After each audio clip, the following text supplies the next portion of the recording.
وەختتان وەخێر خەڵکە کوردەوار و میدوارم لە هەر کوێ هەن ساق و سەلامەت بن. من لە دیبێتەکەی پێشووتر و ئێوەوە یارانە ماگەدار کردەوە کە دەوڵەتە ئێرانی کەوتگەسە دەستگیرکردنە یارانە ئاخێزە کوردەوارە سەربەخۆ. ئەمە دەوڵەتە ئێرانی چه هەدەفێ تەعقیبەکە لە گرتنە یارانە ئاخێزە کوردەوارە سەربەخۆم. دەوڵەتە ئێرانی هەر تۆهمەتێک گەرەکی بێت بە یارانە ئێمەی بوەسێت ئێشەی لەبەر و ئیسباتی کات. بەڵام ئەمە مستەلزمە ئەوەسە کە ئیسباتگەرێک کە ئەیکات مەشروعیەتە خودە دەوڵەتە ئێرانی سابت کات. تا دەوڵەتە ئێرانی لە پێگەی حاکمیەت و دانیشێت، تا دەوڵەتە ئێرانی ئیدعای بەرقەراریە عدالت بکات، تا دەوڵەتە ئێرانی توقع عدالت تەوزیعی یا عدالت داد یا قەزایی لێ بکرێت.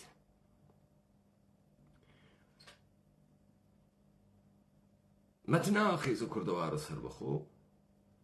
حکوومەت و حاکمیەت دەوڵەتە ئێرانی بە حاکمیەتە قاسب، بە حاکمیەتە سەپێندریاک لەلایەنە کەسانی کە ڕەبتیان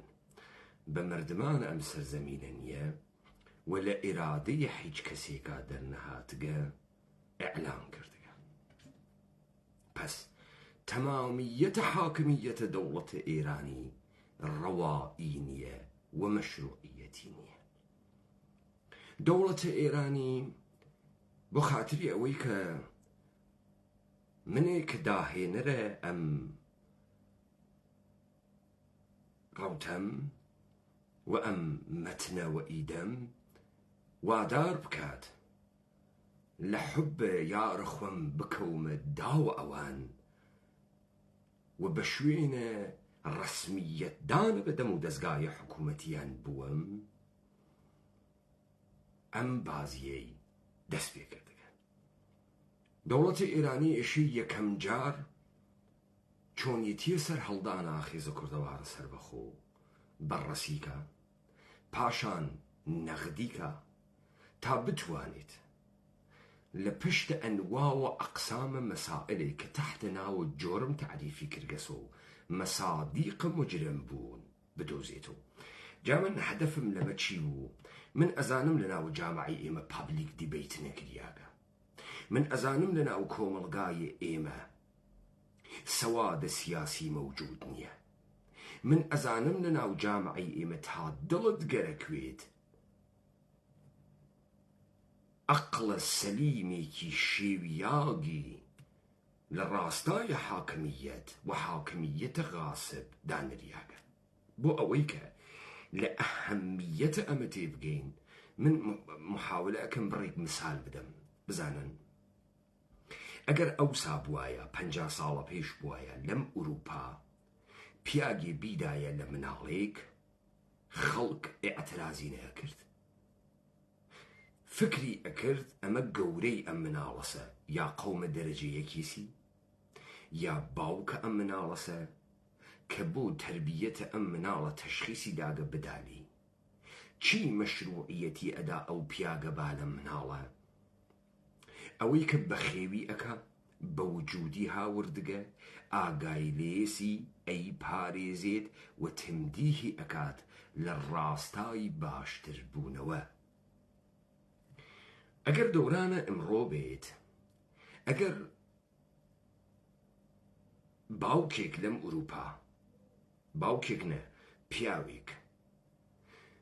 مناڵە بچووکە خۆی مناڵێکی لە باوەشاوێت، ماچی بکە، دەسی پیابێرێت، هەڵی خاتۆ، تەبیعەتەن کەس نایواتە قاڵە بە پەدۆفیلی ئەگەر بزانێت کە ئەم پیاگە باوکە ئەم مناڵەسە. چ شتێ مەشروعیەت ئەدات بۆ پیاگێکی گەورە ساڵ مناڵێکی بچووک ماچکات لەم ئوروپا؟ ئەوەی کە نسبەتە خوێنیەکی نزیکی تەکی ئەم مناڵە هەست. ئەمە شەرعیەت ئەدا باوکبوونێ کە ئەم مناڵەی دروست کردگە بە خێوی ئەکا ئەی پارێزێت شەرعیەتی پێدا مناڵە ماچکە. هەمان پیاک ناتوانێت بڕوا مناڵە خەڵکی ماچکە. بڕوا مناڵە خەڵکی ماچکە خانەوادەی ناڕازی ون ئەتوانن بە جۆرمە پەدۆفیلی شکاتی لێ بکەن. خۆ لەمە باشتر تێ بگەین. ئێوە یا شووەکەن یا ژنەخوازن تبکە کۆمەڵگای ئێمە پیاگێک کە ئەڕوات لە ڕێگەی عورفە جامعە یا قانون ژن ئەخوازێت ئەڕواتە داوای کەنیشکێک ئەدۆزێت و نزیکی ئەوێت و ئەڕواتە خانەوادەیە ئەرتباتە گرێ بنە ماڵەی تێرێ ئەدا لە دەرگای کاورا ڕێ ئەکەون ژیانە مشتەرەک دروستکەن. ئەم کوڕە کە تەمامە تەوەقعاتە ئەم خانەوادەی بەراوردە کردگە و تەمامە شەرایەتی برگەسە بەرەو ئیستە لە خێڵ خەزورانی تەوەقعی ئەحترامەکە حقوقێکی هەست بە سەریان و حقوقە نانەوشتە نەنووسریاک کە ئیشە بەرامبەر بە ماغا جێبەجێ بکەن چون زاوایانە.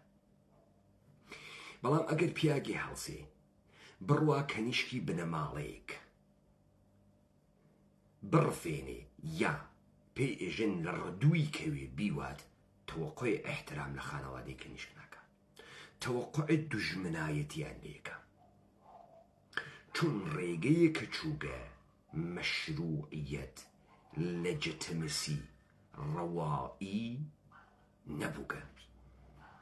بۆیە مەقولەی ڕەوائی فرە مهمە. ئەمە ئەگاتەوە سەر حکوومەتکردنیش پرسیارە گەورە لە ڕەوائی مەشروعیەت یا لەجتمسی ئەمەسە ئایا کەسێک یان نظامێک کە دەسەڵاتی سیاسی واوە دەسۆ حەقی هەست مافێسی کە ئەم دەسەڵاتی بوێت؟ ئایا دەوڵەتە عێراقی مافی هەست ئەم دەسەڵاتی بوێت؟ ئایا حکوومەتە هەرێم مافی هەست ئەم دەسەڵاتی بوێت؟ ئایا دەوڵەتە ئێرانی ڕەوایەتە جمهوری ئیسلامی ئەم حەقەی هەست کە ئەم دەسەڵاتە سیاسی بوێت؟ ئەمە سوالە مەشروعیەتە. بۆ خاتری چی؟ بۆ خاتری ئەوەی کە ئەو جار شارۆمەندان هاوڵاتیان بزانن بە چ دەلیلێکی ئەخلاقی بێجگە لە دەلایلی عەمەلی تابع شەرایەتە ڕۆژانە بە چ دەلیلێکی ئەخلاقی دەبێت لە یاساکانی ئەم حکوومەتە پەیڕەویکەن، بە چ دەلیلێک. نەوەی کە تۆ تفەنگن یاگەسە تۆ قەسەرە کاورا و زۆرت هەزبوو لێ ئەخوڕیت چون زۆرت هەزوە لێ ئەخوڕی خەڵکیشێ فەرمانە لێ بووە. ئەمە ڕەبتی بە دنیای ئەمڕۆ نییە. ئەگەریش لەبەر ڕوویگە ئەوسا ڕەبتی بە ئیمڕۆ نییە. پس تێنەوە سەر ڕەوایی بۆ ئێشە ئێمە ئەخلاقن بەرامبەر بە حکوومەتی هەرێم دەممان داخین یاساکانی سەروەر بزانین و قانون پێشێر نەکەین نەکرماشانی. بۆ ئەمە سوالە. ئەمە ئەگەڕێتەوە سەر شەرعیەت. ئەخلاقەن ئیستە حکوومەتی هەرێم ئێشە دەلائیل بێرێتەوە بۆ دەسەڵاتی ئەو حەقێتی بەدەستی هاوردووە. بۆ ئەخلاقەن من ئەبێ ڕێز بگرم و ئیحترام دابنێم و موەزەفم کە دەسەڵاتی و یاساکانی ئیتاعەتکەم. بە هەمان دەسیش دەوڵەتە ئێران بزانە دەوڵەتە ئێران تۆ ئەگرێت و بە تۆ ئێژێ خائن، بە تۆ ئێژێ جاسووس سیخۆڕ، بە تۆ ئێژێ ئەوامل دوژمن، بە تۆ ئێژێ بەرهەمزەنەندەی ئەمنیەتە عمومی یعنی ئەمنی گشتی ئەشێوێنیت، بە تۆ ئێژێ تەشویشە ئەزهانە عمومی، بە تۆ ئێژێ نەشرە ئەکاذب و شایعات. دەوڵەتە ئێرانی زەمانێ ئەتوانێ ئەمانە لە تۆ تەوەقعکە کە پێشووتر دەلایل ئەخلاقیە حاکمیەتە خۆی هاوردوێت. ئەگەر نەی هاوردوێت وبيجي من نيرة كرم أقرامة قرتقى أو جار حيج مسؤوليتي بالأهدية من بعنوانها ولاتينية كنا إطاعة قانوني بكم نل الروج التنغانة وفريايكو نأويك أو تشخيص باكي دجمنة ومن بدجمني بزانا أقر دولة إيران مرو أخوري لكاورا وإيجي تو خائني وكاورا أويسي لبروي كاورا سوادينية كاورا فكرة كامل لبري أروات دولة إيراني شي بزانيت آخر كردوار سربخو هر أويك دولة إيراني بخاتا وجيك خوي روتو كاتو بيت خيابان بيجي من الهرم زور ماز قولتين شكستي تاريخي ببروجي إيرانية تاودك توا ولا تعرفوا الحياة لدولة إيراني توا أما قولة دستاورد مبارزاتية لهنقاوية كما ويما والسرطاي نابودية مطلقة دولة إيرانية جابا نسبته تي مسار حكومة هريميش تي مسار عراق تازيش تي مسار شرائط كلبي حاكمة ولويشة أكيت برو أما الشرط لازم وبيويست بو شرعية يك حاكميات سواربون بقواعد قوانينيكي يان دانرياغ يان عرفي قبول كرياغ لكونه مثال منظور ما نشي لما أجر ادعاكن صالح 1957 خميني انقلاب يا صورة أكا وشاءخا فرم الصورة كردن بوغا يكيك لقواعد بدس هاوردن الدسالات السياسي بس أما مشروعية يزاقر خميني حمر زي لاوردقا أما أرواتنا وأم فرمة بس يكيك للدلائل مشروعية أمسته تبقى قواعد وتبقى عرفي مستقري باو تواني بدت أم وزعية دسالات بدس بيري أما الشرط بيويسته شرط تمام نية شرط كافي نية شرط كافية مثلا كإيميش جوا وأم برسيارة بينه أم قواعده وأم عرفة إشي أخلاقا موجه بي يعني شي يعني أمريكا وقتي إما يجين انقلاب شي ويقرتن الدا صلاته إشي أم انقلاب أخلاقا دروسي شون انقلاب أخلاقا دروسي ما بحثك إن أمريكا مردمك ويستويانا إرادي خويان بقرن دسيان مردمك قركيان بقى قدرة خويان بقرن دسيان مردمي قركيان بقى سرچاوية دا صلاة أوان بن حاكميتي سركوتي كردقا ولا برامبر خلقا ويسياقا در نتيجة أم خلقا أخلاقا قيامي كردقا حاكمية لبين بوا بس لقرا أم فورم أخلاقا بزيرو فتاس لدنيا يمرو تحت ناول الريفولوشن وزوان فاسومي شورش بباور إيما آخيز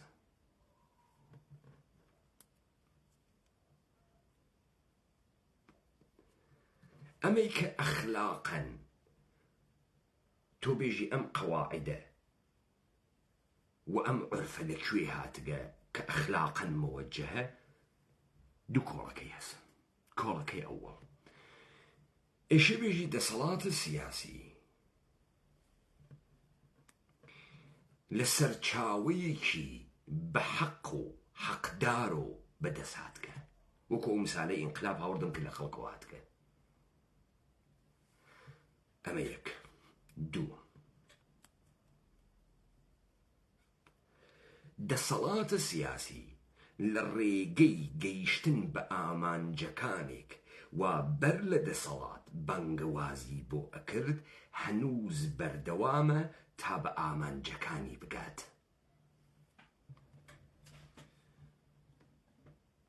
تا أو حكومة حق بدسفيري أم شمولة دولة هەرێمە کوردستانەکە بزان ئەگەر پارتی و یەکێتی ئیدعاکەن ئێمە شۆڕشە کورد و ین پارتی و یەکێتی نەیانوت کە سەدام حسین بایعی نادا خەڵکە کوردەوار ئێمە بایعی ئەدەین نەیوت کە جگەرەی سۆمر ئەدا ئێمە جگەرەی ماربرۆ ئەدەین نەیوت کە تیۆتای سۆپر ئەدا ئێمە وەنەوشە ئەدەین پارتی و یەکێتی وتگیانە ئێمە کوردین و ئەم کوردە ئێشێ بوێت و خاوەنە دەسەڵات خۆی پارتی و یەکێتی ساڵە 91 وەختێ بە فیتە ئیاڵەتە متحدەی ئەمریکا هەستانەوەی خەڵک لە پشتە ئیاڵەتە متحدەی ئەمریکا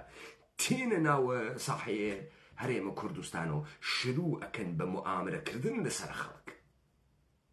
لەو دەقیقە کوردبازی تەعتیل 2003 یەکسرە کاریان وەڕەساڵەتیان تەواو ئەوێ ئەوان ئێژن بە فەدراڵکردنە عێراق کوردبازیە ئەمان تەواو کەواتە ڕەساڵەتە پارتی و یەکێتی تەواوی لە کاتێکا خەڵکی سلێمانی و هەولێر ئیستا حەقیان بوو حەق بە پارتی و یەکێتی بگرن ئەرێ چی پێیان خۆیمە بە دەسەڵاتە کوردی نەگەی کوا خۆ کورد بەو شکۆ نەگەی کوا تۆ نامەشروعی لە دەباشان و لە سەرەیە ڕەش چون تۆ بۆ ئەو شتەی وا بانگەوازە کردوتر شۆڕش ئەەکەم هەنگاوت هەڵمەنیە ئەمە شمولە هەرێمەکە پس لەگرا خەڵکە هەرێمە کوردستان ئەتوانێ پارتی و یەکێتی باتە بەرە شەق ئەگەر ئیرادەکە چون پارتی و یەکێتی دەمێکە کورد بازیان تەعتیل کردگە و عاملانە استخباراتە منتەقەین هەر لە ڕۆژە ئەوڵۆ بۆ ئەوە دروست کردیان ئەمما ئەمەلەن خەڵک بە چاو خۆی ئەیوێنێت پارتی و یەکێتی نەک ڕۆڵەی شۆڕژێڕە ئینقلابیە کوردی دروست نەکرد بەڵکو ئینسان خەسیاگە مێشک خەسیاگە فاسدی دروست کرد کە تەوەقعی خەدەماتەکە کاورێ سلێمانەی تو خەدەمات گەرەک بوو بۆی ڕوود بۆ لای جەلال تاڵەبانی بۆی وتە مامە تۆ لە هەولێرە خەدەماتە گەرەک بوو کارەبات نەبوو ئاوت نەبوو بایعید نەبوو نانت نەبوو بینات نەبوو حەسیب ساڵحەت نەبوو چیت نەبوو تۆ ڕوویت بەرەو پیرە پارتی چیت نەبوو خەدەماتە نەبوو پوڵە جوانەکەی نەوت نەئەکریا گوێزانە ڕیشتەراشین و ئەتر و سابوونە لۆکس و گۆشتە برازیلی و سیارەی برازیلی و سۆمر بۆ ئەمە نەبوو خۆ کوردبازیە حیزبیە پارتی و یەکێتی کوردبازیە دەسەڵاتە کوردی دەسەڵاتە خەڵکە کورد بوو تێمەسەری تو ئالەگرا ئەوێنیت حکوومەتە ئەقلیمە کوردستان پارتی و یەکێتی تەعقیبە شوعاری کە کردگیانە ناکەن نایکەن بە هیچ شێوەیەک بۆیە نەتاکێکی کوردیان دروست کرد نن ناسیۆنالیزمیان بۆ کوردە قەومی تعریف کرد و نە مرۆڤێکی کوردستانی و ئەدەبیات و خۆیان ها پەروەردە کرد خەڵکە ئەقلیمی سەچی گەرەکە موچەی گەرەکە خەدەماتی گەرەکە مطمئن ون مقتەدا سەدر بڕواتە سەرە دەسەڵات چەپەڵترین شیعی عێراقی بڕواتە سەرە دەسەڵات موچە ئەدا بە خەڵکە سلێمانی پۆربەری منە ئەمریکاش بێ موچەیان پێدا هەروە فەیسەڵە دروستکریاگە دەسە ئینگلیز موچەی ئەدا و ئانەی ئەدا بە خەڵکی ڕوپیەی ئەدا بە خەڵکی کارمەندی گەرەک بوو موەزەفی گەرەک بوو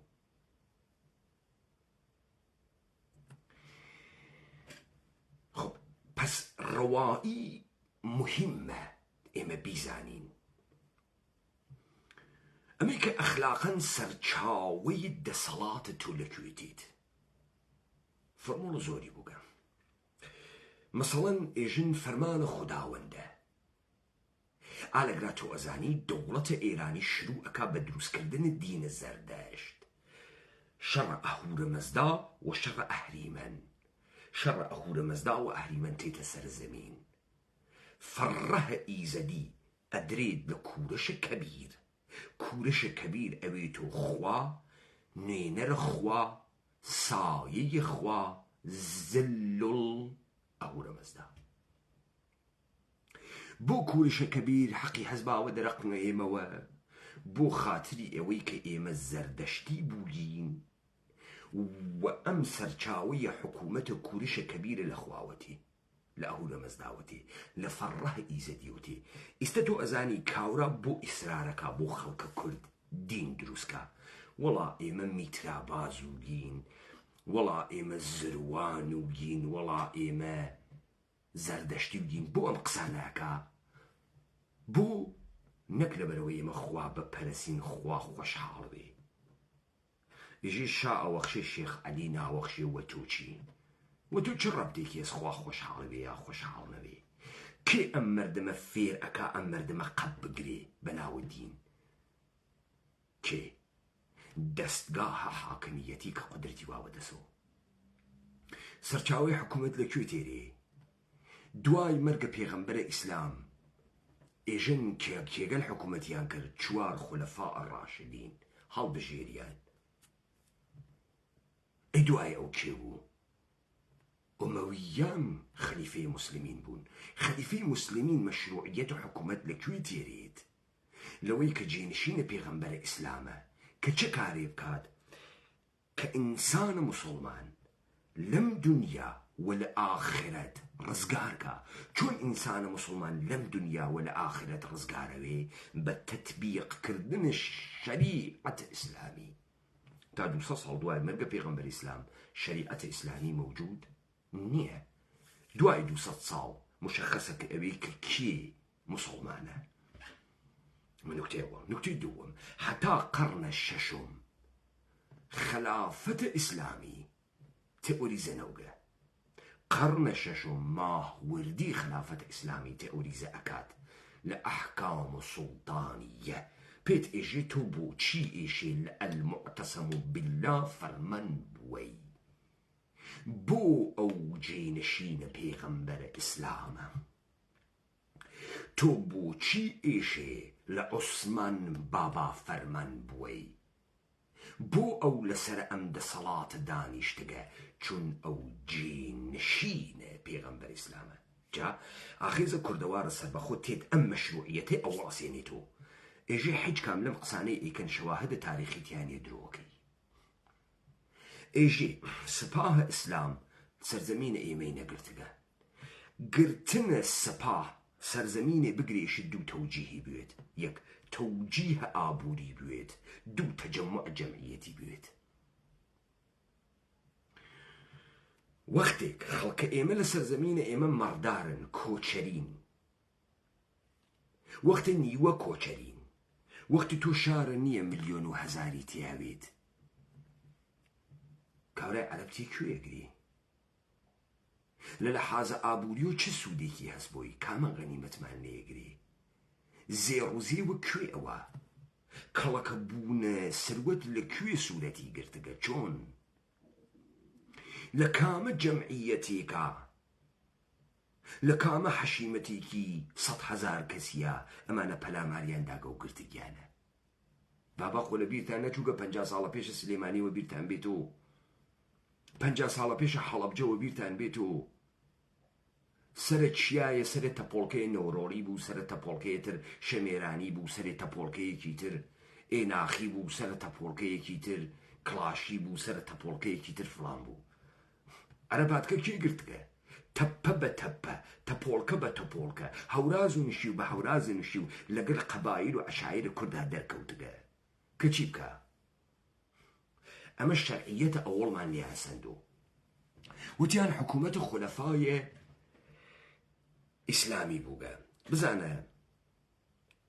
هەر لەوەی کە تۆ سەرچاوەی دەسەڵاتە سیاسیت لەکوێتی ئەوێت و چوار فاق فاقێکی تری ئێژێت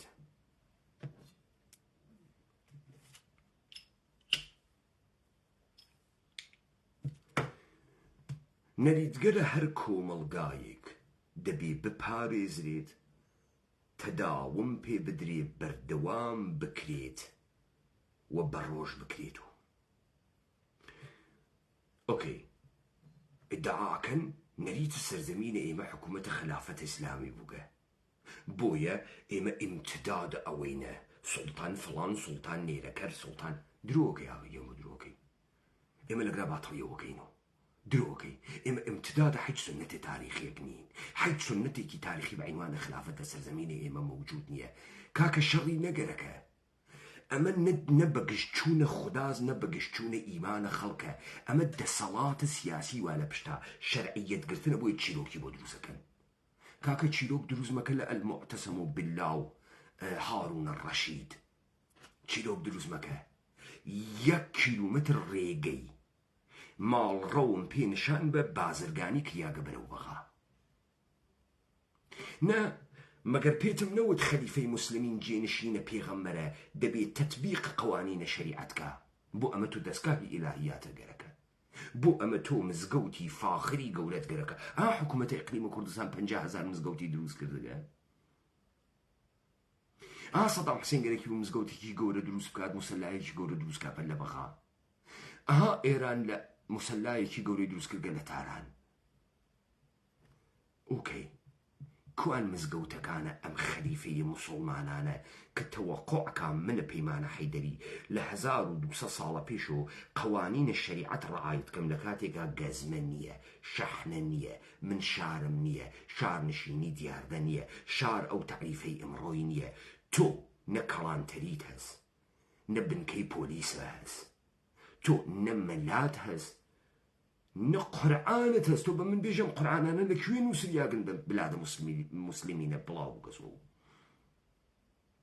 کوان لەکوێ مەلاتان پەروەردە کردگە مەلاتان فڕەداگەسە ناو ئەم جەمعیەتانە کوا عەزەمەتە ئەم خەلیفەی ئیسلامیە کە لە شکۆی مزگەوتەکانە دەرکەفێ ئەی چۆن ئیستە فێر ئەوەن کوڕە پاکتێرن پوڵ جەمەکاتەوە تام بسڵمانان مزگەوتیان بوێت بڕوا کلیسایە بسێنێت بژێ ئەشەنە و بیلا ئیسلام قدرەتی هەست ئەی خۆ ناووس کە خەلیفەی موسڵمین نەوەڕیا و قدرەتە ئیسلام نیشان با بۆ چوار مزگەوتی دروست دەکرد ئەمە ئاخێزە کوردەوارە سەربەخۆ دای لە سنەتە تاریخی و بەردەوامکردنە سنەتە تاریخی هەم لە ئێرانیەت هەم لە هەر چەشنە دەسەڵات سازیەکە ڕەوائی بدا بە دەسەڵاتە ئەمڕۆژە عێراق تورکیە ئێران پس زەردەشتی بازی باتڵۆ کردو حملەی ئەعرابی باتڵۆ کردو حکوومەتە خلافەتی باتڵۆ کردو تا ئەخلاقن دەوڵەتە تورکیە نێژی من تداوم حکوومەتە عوسمانی تو درۆکەی عوسمانی 700 ساڵ حیچ حکوومەتی نەکردە درۆکەی عوسمانی لە ئەوائل قەرن 19 دروست کردیاگە ئەویش لە ئەستانبوڵ ساڵە 1800 جەمعیەتە جەهان 600 ملیۆن نەفەرە تەخمین لێدەن ئەسڵ نییە 600 نییە جەهان ئەم گۆی زەمینە 1900 جەمعیەتە جەهان 900 ملیۆنە ئەم ئێرانە 1900 5 ملیۆن کەسی تیانەوەگە خۆیان ئەدعا ئەکەن بدونە سەرشماری 10 ملیۆنی تیاوگە درۆکە 5 تیانەوەگە پەنجەکەیش ئێمە بووین ئەم خەلیفەی موسلیمینە لەکوێ گرت بە کامە ڕێگەی بازرگانی بە کامە تەوجیهە ئابووری اقتصادی عزیز حکوومەتە ئیقلیمێکی ئاوتەماتەم بۆ نای ئیعلام ئیستیقلال ناکەم نەوت نەفرۆشین لەکوێ خەڵکی خۆمان بژێنین چۆن ئەم خەلیفە باج و خەراجی نەگرکە و دەست بەسەر ئەم زەمینانە دانن یاگە و کتێوی نەوگە ئەمە دژایەتی تەکە خوا و پێغەمەران نییە ئەمە دژایەتی تەکە دەسەڵات درۆزنە وا گەرەکیسی شەرعیەتە درۆزن بە هەر کەسی ئەحساساتە ئیسلامی ئەکوڕێگەرێکی ئیمان بفرۆشێتەوە خەریکە نۆکەریە فاسدینە ساحێوە دەسەڵاتەکات تاعەتە خوا ناکە خزمەتە بەخوا ناکە خزمەتە بەخواکردن ئازادکردنە مردمە لە کۆیلایەتی ئەم حکوومەتانە مردمیان کۆیلە کردگە درۆکەی تۆ خەریکی لە پشتە درۆیەکە ئەوێسیت تا ڕەوائی بەی بە دەسەڵاتە غاسبە تورکیە بە دەسەڵاتە غاسبە دەوڵەتە ئێرانی یەهودی دەسەڵاتە قاسبە یەهودی مەسیحیە تورکی وەیتر عێراق خۆ ئاشکارەوە لە بەرچاوتانە کاکە 1921 و بەرچاوتانە بریتانیا دروستی کەم نابینیە عێراق خانەمە گەرچۆرد بێڵ نابینیە عێراق لە حەج کوێ مێژوان نەبووگە تمام عربەکانی کەوانە ناوە عێراق هیچ وەخت لەوێ ساکن نەبووگن لە عەرەبستان سعودی و یەمەن و کۆچ دەریاگن بۆ ئەوی خۆیان ئیدعاکەن لە سەردەمە ئیسلام و هاتیاتی چی بکەین لەو بیاوانە هەر ئیستە لە بەرچاوتان لیبی بە کنارەکانە دەریای مەدیتەرانە شاری واتیە لە هەموو وڵاتێکی عەرەبی گەورەترە چوار شەشمە خاکی بیابانە لەم یەزرع کەس ناتوانێت بڕاتە ناوی دوو بەرابەر عێراقی بیابانە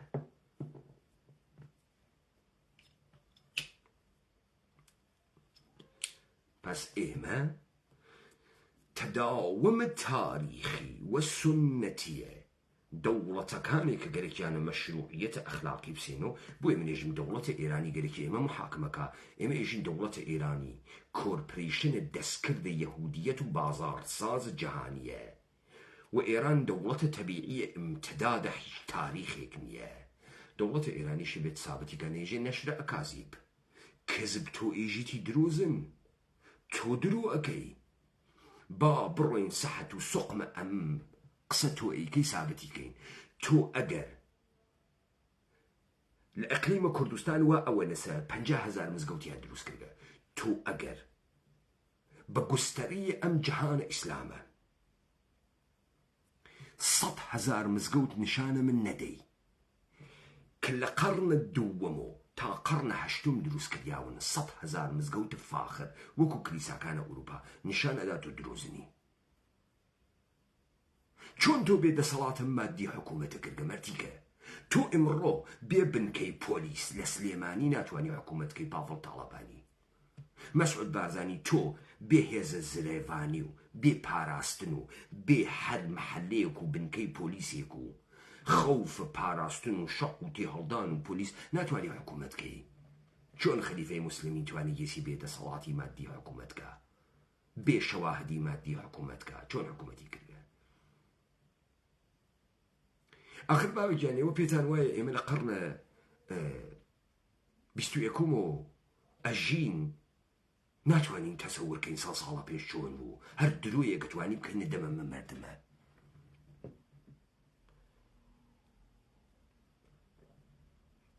وەختێک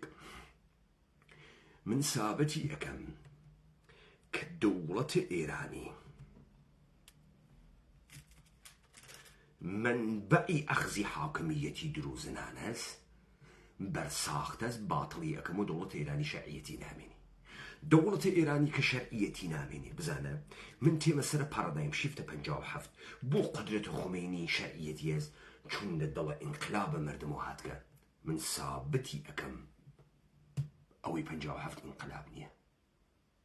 سابەتی ئەەکەم خومینی ڕەهبەر نییە وانگەهی من سابەتی ئەەکەم سنەتگە لە جامعەی ئێمە تەشەیوع نییە تۆ غەڵەت ئەەکەی لە پشتە ئەکسەریەتە تەشەیوع ئەبێسی تۆ غاسەبیت بزانە ئەم مۆبایلە ملکیەتی منی هەسەنە منە من مالکی نی بەڵام ئەگەر من ئەمە دزی بێ لە دەسە کەسی ڕەفاندە بێتم من مالکی نی من غاسبە ئەم مۆبایلەمە ئیستەکە من مالکیمی ئەتوانم دەخڵ و تەسەڕفی تیا بکەم بیشکێنم بیفرۆشم بیدەمە کەسێکی تر بەڵام وەختێ تەسەڕفم کرد بیفرۆشم ئەوەی لێمی سندگە مجازات هەوێ ماڵخەرە بیوەخشم کاورای ساحێوە توانێ بڕوا لێ بسێنی تۆ هەر وەختی ساحێوەکە زۆر بگرێتوانێ ئەم تەسەڕفە ئەدوانی لە من بسێنی تۆ دەوڵەتە ئێرانی تەسەڕفە ئەدوانی کردگە لەسەر سەرزەمینە ئێمە مەشروعیەت تاریخی نییە هیچ سنەتێکی ئێرانی نییە کە ئەم تەداومی داوێت نیسی ئەگەین و دەورانە متەئەخر حاکمیەتە عمومە مردم ئەسڵە حاکمیەتە مردم درۆکەی تا ئەم دەقیقە مردم موجود نییە نمایش سنووق انتخابات مردم نییە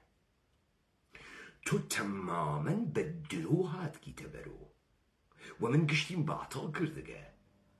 چۆن فکرەکەی تابعیەتە عملیەوەی کە مردمە ناچار بووگن گرفتارە بووگن نان تو بازار تۆ چیشتەواوە دەسیتەوە هەنەم مردمە مەجبورن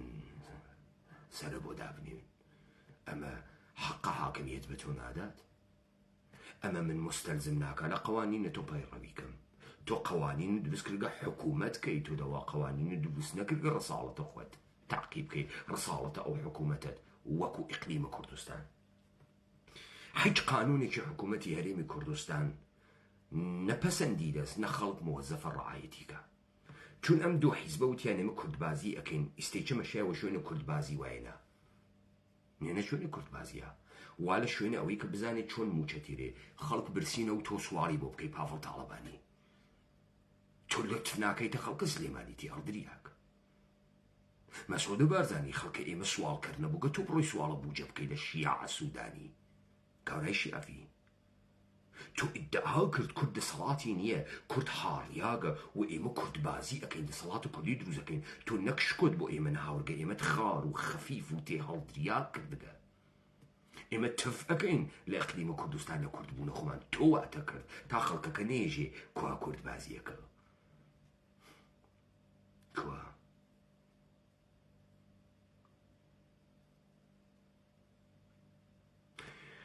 دەوڵەتە ئێرانی مەشروعیەتی نییە لە سەرزەمینە ئێمە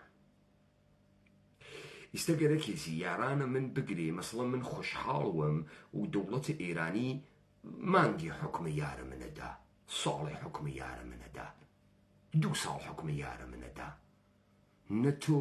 نە مەشروعیەتە حکومەتکردن نە تۆ قاسبی عدوانە نەم سەرزەمین تەگرتگە نامتعلقي ساختارت نامتعلقة ناوت نامتعلقة وبجعل وبكذب هاتي تناوم سرزمينة وبنابود كردنا إرادة مردم قورين خويان قورين الشناسيان دوم كارتا كردنا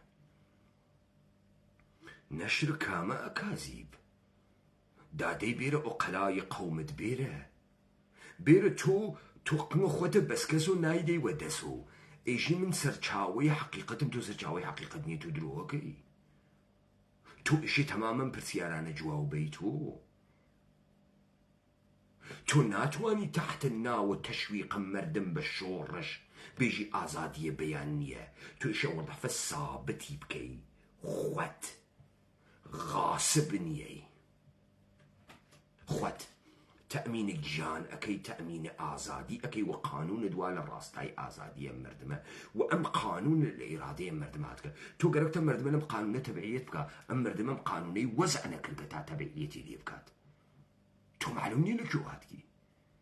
تو ب1 مليون نفر نيروي مسلح ناتواني 85 مليون نفر إنسان وادار بيتعاد لخوت بكي تو بكلاو برداري ودسكاها آموزش برورش وتبليغات والسيلبريتي كانت ودو 3000 شهرية دموار أم مردم تتوقعن قو ترسان دكتور أم مردم أمانيك منو تمناي زانيتها بويا يارانا إيما أخورن إجنما إيراني يتمن باطل وكردسو مشروعيتيان بلا بلا ليت سندك تدروكي تو حج روايك نيتو غاصبي أوكي ملكولوفتا زورة هزيستا دقيقا إيما قرك معنا بونية تبقين بير درو زور نشان به بيجي قردنم كلوفتم ميلمة شعني لأكثريتها ميلمة دروم كر تعجل تاريخم كر ميلمة قردنم كلوفته ميلمة من هندي بارسي يهودي أرمني هاوردم لم سرزمين استقرتقمة ميلمة توا بيجا مقرك توا بيجي وتوا إيجيت وقرنم بمن بيجي نشر أكازي بكم تشالا تشاو درتيرم دولة بشرف إيراني يزدو لخوغاز نزيكا بف بهنيرة وقلاي قوم إيراني بهنيرة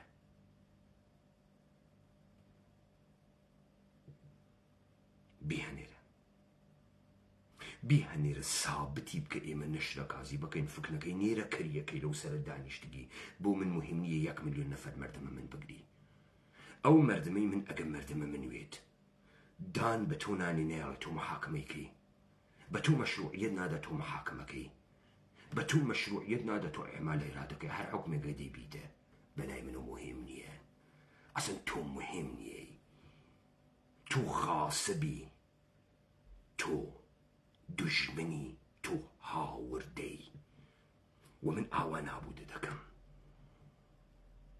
نەوە مردمە ئێمە فکر کات موەزەفە لە تۆ ئتاعات بکات و خائنە تۆ ڕاز ئەەکەی تۆ خەیرە کارە گەورەیەکت کردە تۆ لە دانە حەق تابعیەت بە مردمە ئەم سەرزەمینە منە ناتەوانوتی مردمە من لە قەوانینە تۆ لە دانانە قەوانین تۆ هیچ دەخڵێکیانەوە تۆ مشتێک کڵاو بەرداری وا بازیت نییە بەسە سەرم مردمە وەکو ئەوانەی ئیقلیمە کوردستان مشتێک کڵاو بەردانن وان نەک تاکە انقلابی کوردیان لە سلێمانی و هەولێرا دروست نەکردە تاکە مەسرف گەریا یا حاڕیا گەنگەکە کاورا لە سلێمانی ناژێری کاکە من نەوت مامە مەعاشم پێبا مەعاشم بوو لە کاتی سەدام حوسێنە خەدەماتم بوو کارەبای نەپچڕم بوو ئاوی نەپچڕم بوو بۆواتانە پێمان کردبە ئێوە نەتانوت ئێوە خەدەماتە باشتر لە سەدامەدەن ئێوە فاسە دەنگشتان دزن بەس نەو سەدام ئەگەر دزیەکەت بەس خۆیی کرد ئێوە ورد و درستان دزیەکە تەمامە خطوتە تەوزیع و قاچاخە سلێمانی واردەسە پاڤڵە تەواوە قاچاخە ئیقلیمە کوردستان لە بەشە زۆنە زەرداوا لە دەسە پارتیە قاچاخە کالاغەکەن ئێوە قاچاقچیانە منتەقەن خۆ ئەو کارە حەمەی حاجی مەحموود وتی ئێوە لە 91 و دەڵاڵیتان کرد بۆ سەدام حوسێن کاسبیتان کرد بۆ سەدام حوسێن لەزار ڕەوائی مهمە ئەوەی فکرەکە ڕەوائی مهم نییە مهمە کاورە چۆن حەق بەخۆی دەوارە دەباشن چون نێرەکەرە یعنی واقعا خەڵق سلێمانی قبول ئەکات چون پاڤڵ تاڵەبانی نێرەکەرە خەڵق سلێمانی لە نێرەکەریە پاڤڵ تاڵەبانی ئەترسێ من فکرەکەم ئەمە فرە دوور لە غیرەتە ڕاستی سلێمانی چۆن قبول ئەکات پاڤڵ تاڵەبانیێژێ من جێنشینە باوکمم دەمێکە ئەمە تەواو بووگە بۆ خۆ کناراو نییە پێت بگاتە ئرس دەسەڵات تەسمیمە گشت مردمە چۆن بە تۆ بە ئرسەکە خۆ دوکانەکەی باوکە نییە خۆ ماشینەکەی نییە ئەمە ئۆمورات ڕاپەڕاندنم مردمە کۆمەڵگاز جامعەز سروەتە گشتی و دەسەڵاتە گشتی چۆن وە تۆ بە ئرسەکە کاورای کاول چۆن تۆ میرات خۆری ئەم دەسەڵاتی یا مەسرول بارزانی تۆ چۆن میرات خۆری چۆنە مردمە لە ئێوە تەحملەکە بۆ گەرەکتانە تەسویرە مردمێکی وەحشی لە ئێمە نەشانە خەڵق بن ئێمە هەچوو خوا وەحشینە و گینکە ئیستەهەین ئێوە فکرەکەن فرە مۆدرن بگۆن ڕیشە تاچن و کراواتە وەسن و تەنورە لە پێیەکەننا ئەمەی ئێوە لە خۆتانی ئەنوێنن ئەو جێ وەحوشە دواکەوتیگێ چۆن دەسەڵات ئەزئانە ئێمەز تۆ بە ئرسی ئەوەی چۆن تەمامە دنیا ئمڕۆ نەمایش ئەدات کە دەسەڵات سەرچاوی دەسەڵاتی بە مردمە ئێوە ژینوڵا لە باوکمان پێمان گەیگە چۆن ڕساڵەتە ئێوە کوردبازی ئیستێژن وڵا ئەڕین سوواڵەکەن لە شیع سوودانی بەشکم بوجەتان پێ بۆ بێرێ موچەتان پێبا جددەن چۆن دۆ شاوتان تێکەڵ کردگە مۆتەکەی مەرگە ئێوە ئێمەین ها دەوڵەتە ئێرانی وەکو سەگ لە منە ترسێ تەنیا ترسی منم و یاران ئێمەس تۆ فکرەکەی من شلیەکە مەشروعیەتی پێدەمدا توخوا دەزمەوە بۆ یارانە ئێمە 1 ملیۆن نەفەر لەو مردمە منە بیگرە بیخزندان ئەو سانیەت من حاصڵە بێ من گەرەکمە سابتی بکەم تۆ ئەوەی هەی کە من ئێژم و تۆ سابتی ئەەکەی کە ئەوە هەی وەگەرنە هازابووی هازا مەیدان دا بهەنێرە و قەلای قەومت بهەنێرە کێ هەنێری بیهەنێرە تا ئێمە سابتی بکەین ئێوە لە دڵە هیچ کەسێ لەم جامعە ناتکەنە سەر دەرەوە تەداومە هیچ سنەتە تاریخیەک نیەن هیچ ئەکسەریەتێک نیەن تۆ 150 ساڵە بە سوورەتە منسەجم خەریکی ئەم سەرزەمینە ئەگۆڕی 150 ساڵە بە تێکنۆلۆژیای جەدید ئێستا کە ئێستەسە زاتە نییە ئامارێ لە شێعەبوونە مردمە بەیتە دەرەوە کچێ داواکەی دەوڵەتە شێعەی حیزە ئێرانیت چۆن تۆ تەوەقعەکەی بابایەکی کرماشانی بابایەکی سیستانی بابایەکی سنانی بابایەکی گورگانی لە تۆ تەبعیەت بکە و قانون تۆ ڕعایەت کە و تۆ بتوانی پێی بژی دوژمن خائن بە بەرژەوەندی گشتی تۆ نەک بەرژەوەندی گشتی نییە بەڵکو تۆ تەقی بە بەرژەوەندی گروهیەکەی ئەمانە گشتی ڕەبتی بمەشروعیەتەوە هەست. تۆ وەختێ گروپت بە خەڵک و منفعەتە خەڵک تەرجیحدا، تۆ پەتیارەی بەقەوڵە جەلاک پەتیارەی، یعنی ئەو دەسەڵاتەی ئەو قەلگرێبەستەی خەڵک تەکتا کردگیسی کە تۆ حافزی گیان و ئازادی و ماڵ و ئەوانەیەم خەڵکە بوویت هەر تەبقە قەوانینە خۆتان ناخێز، ئەوانەیەم ئوروپایانە. تۆ لە جێبەجێکردنە ئوموراتە خۆتا غەشل کردگە، درۆت کردگە، یەکتەرەفە قەرارداد باتڵە، خەڵکیشی تۆ بڕۆخێنی. متوەجێ بووی؟ خۆ چەلەحانی نەگرەکە بوو کە لە گەورەکانە ناهەنێری تا جواویان بینە و دێ بڕۆ حتا بەیانی بەحەپێنە بێژن نەشرە ئەکازی بکە، تەشویق مردم بە شۆڕش ئەکا، کورە تۆ پەتیارەی غاسب کوێی؟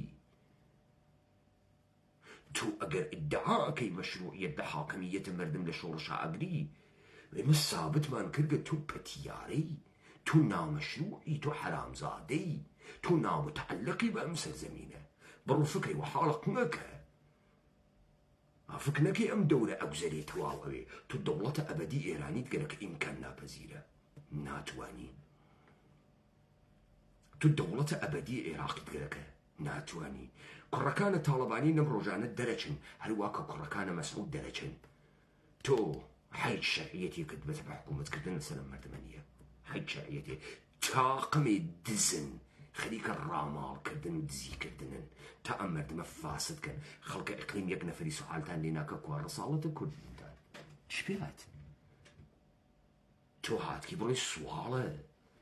بایعی بۆ من بکەی لە شیعە سوودانی بێشەرەف. سەدام لە گشتان خاستر بوو گویارکی پۆڵەیدا. تۆ غەڵەتەکە بەرامبەر بە سەدام چوویتەکە دوژمنە کەوتیتە ڕێ، چون تۆ باسە خەدەماتەکەی. من 1975 وەزعیەتە خەدەماتم لە ئێستا زۆر باشتر بوو. ئاوم بوو، کارەبام بوو، جادەم بوو، ماشینم بوو، هەرچی شتە بووم، بەهداشتم بوو،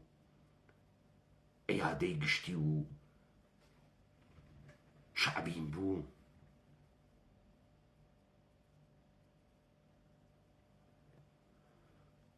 پس ئەوەی کە ئێمە دیمان مەشروعیەتە دەوڵەتە ئێرانی خاس بزانە،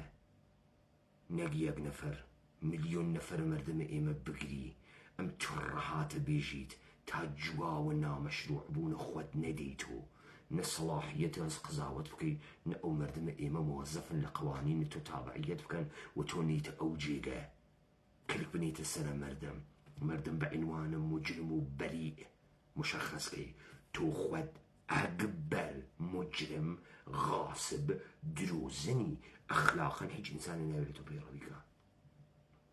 بە مۆزەف نییە. ئەمە بابەمێنێت من لەسەر ئەمە ئەدوێم دووبارە لایەوە خۆش.